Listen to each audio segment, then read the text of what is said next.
Hello students, welcome to my channel iSmile Academy. Today we will be doing gravitation part 4. The first question, if radius of the earth contracts 2% and its mass remains the same, then weight of the body at the earth's surface would be. So we have the equation for the gravitational force. F is equal to G mm upon r square. Now this F is actually the gravitational force of attraction between the two bodies, earth and that particular mass, and which is also responsible for whatever weight we are feeling. Okay, so we can write this F equal to W, the weight. So this is G mm, whatever weight we are feeling, it is because of the action reaction pair. So this F can be represented by the weight. So here what is given, R shrinks, R contracts by 2%. Contracts means it reduces. So here what we observe is W is proportional, because everything is remaining same, so we can see W is proportional, inversely proportional to R square. So as R decreases, this will increase, W will increase. So here in the given option it will increase. This is the correct option. Next is question number 2. If the radius of earth shrinks by 1.5%, mass remaining same, then the value of acceleration due to gravity changes to. So in this case what we are given, R, let M be the suppose M is the original mass M, of course mass is not changing, then we have R and we have original G. Now M does not changes in the second case, R changes, so we take it as R dash, and of course G dash will change, we take it new G dash. Now according to the given data, R dash, it shrinks means it reduces by 1.5%. so this is R minus 1.5 divided by 100 times R. So if we do the calculation, what we get is R dash would be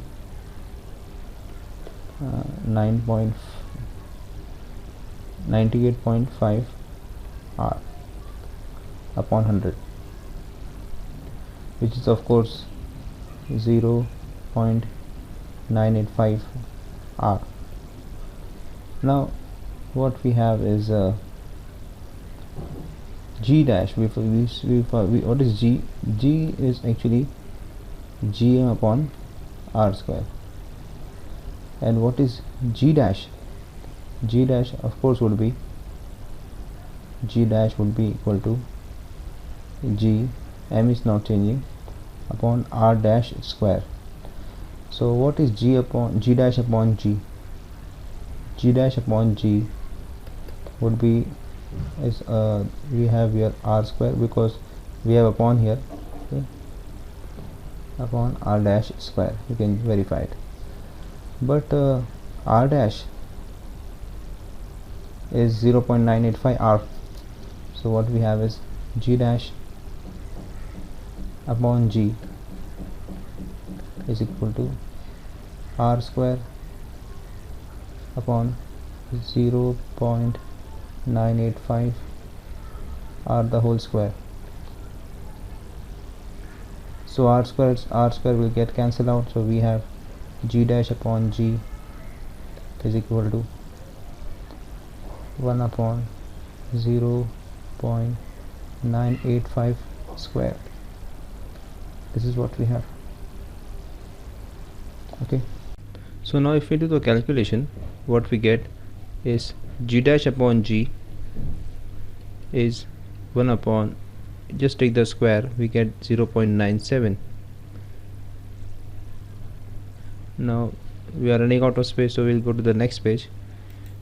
We just remember what we got is G dash upon G is 1 upon 0.97. Now if we divide this, so what we get is G dash upon G is 1.03. Now we want to find the percentage, so what we do, G dash upon G minus 1, okay, because we are interested in finding the amount of change okay, both the sides, left hand side, right hand side, subtract 1. So what we get is g dash minus g upon g is equal to, now this 1.03 minus 1 is 0.03. You just took the LCM of this, that is what we got this. Now this is the amount of change, that is what we say this is delta g upon g. We multiply by 100, we get the percentage. So 0.03 into 100, so this is 3, so it is 3%. So answer what we are given is C is the correct answer in this case, 3% change. Next is question number 3. If the angular speed of the earth is doubled, the value of acceleration due to gravity at the north pole. So we have this equation for the variation of g with respect to omega, that is the angular speed, angular velocity what we say. So g dash is equal to g, the original g, minus r omega square cos square theta. So you must remember this formula. Now regarding what is cos theta, that we have to see. So I just draw a diagram, a circle. So I'm just taking a circle here, and to elaborate what theta is in this case.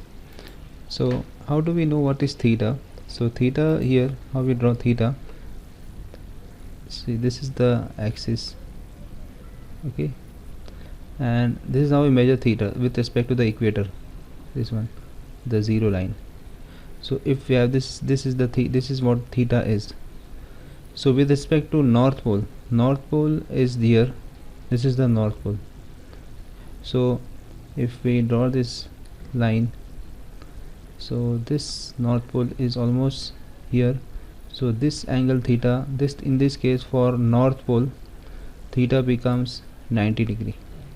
So when theta becomes 90 degree, what we have is g dash is equal to g, because cos 90 is 0, okay, cos 90 is 0. So this entire term it gets cancelled out.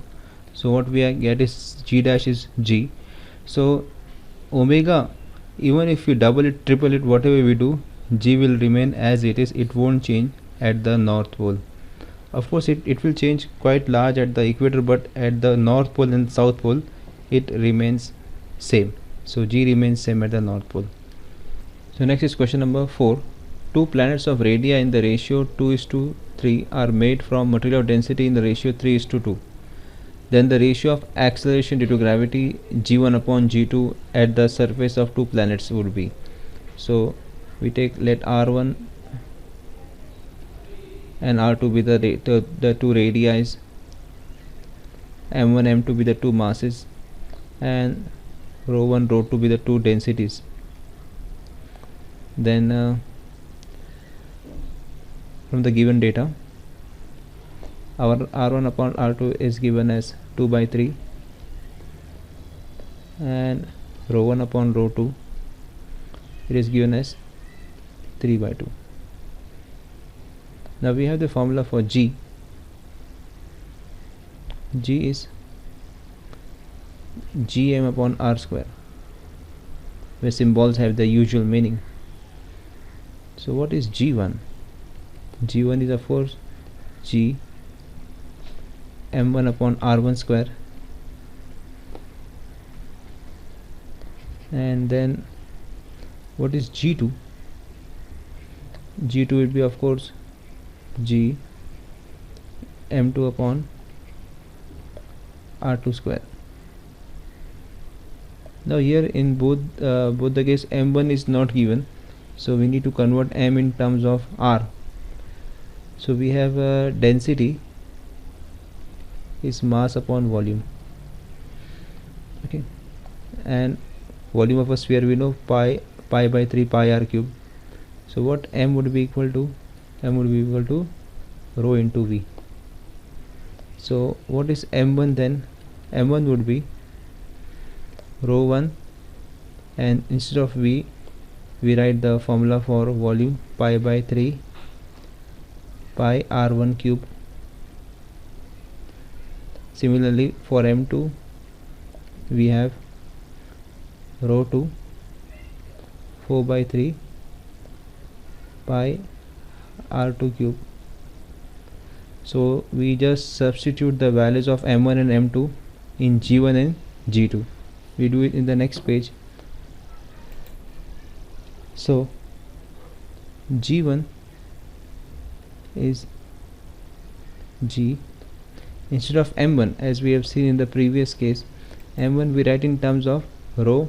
Okay, so what we have, m1 is here 4 by 3 pi r1 cube rho upon r1 square. Similarly we write for g2 also the same thing,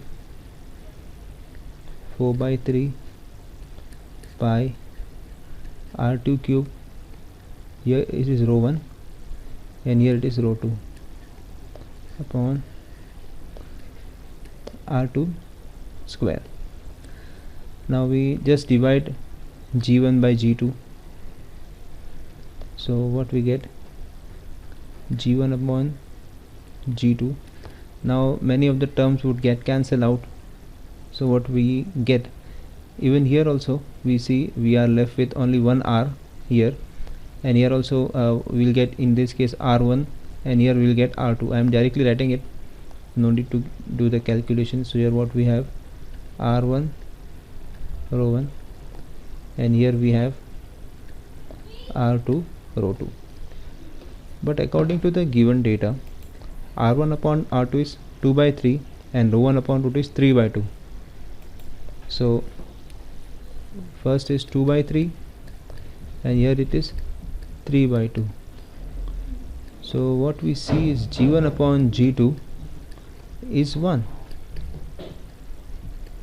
There is no change. So in this the answer is 1. A is the answer of this case. Next is question number 5. If the earth loses its gravity, then for the body, weight becomes 0 but not mass, mass becomes 0 but not weight, and so on. We are given 4 options. So see, weight, it is a type of a force, okay, and it is given by mg, where m is the mass and g is the acceleration due to gravity. So when g becomes 0, w becomes 0, but mass, it does not, mass is not 0 in this case. Okay, so w becomes 0 because whatever weight we are feeling, it is the result of the action reaction pair. Okay, we are exerting the same force and we are feeling the same force. So the force exerted is w, because the unit is also Newton, by the way. So weight becomes 0 but mass does not become 0. So A is the correct option. So next is question number 6. If earth stops rotating, the value of g at the equator will be. So what happens to the value of g if earth stops rotating? Now I've just drawn a rough diagram. Okay, this is the spinning motion of the earth. Okay, it spins in a particular along this axis, and there are two forces acting on the surface, on any particle which is on the surface of any body which is on the surface of the earth. One is the gravitational force, other is the centrifugal force. Gravitational force, it acts towards the center of the earth, and centrifugal away from the center of the earth. So the spinning motion, it is producing a centrifugal force, and particularly those bodies, those particles which are at the equator, they get more amount of centrifugal force. So the net force is gf minus cf. So if a particle is at the equator, and if the earth stops rotating, okay, so this goes away. So there is only one force left, which is the gravitational force. Previously it was gf minus cf, now it is only gf. That is only the gravitational force will be there. So because of which the value of g will increase. Next is question number 7. In order to find time, the astronaut orbiting in an earth satellite uses a pendulum clock, or second is a watch having mainspring. Then third and fourth, we have 4 options. So the first one, pendulum clock.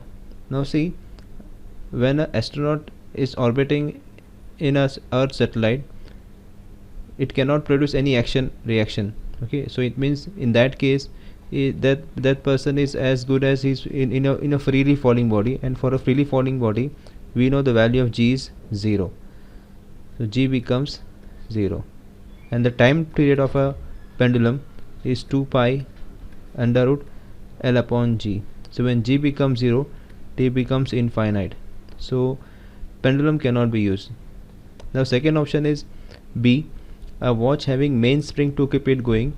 Now see, for a spring, we have the working principle is minus kx. Okay, the spring watch works on this principle. So here k is a constant called a spring constant, which does not depend on the gravity. So this can be used.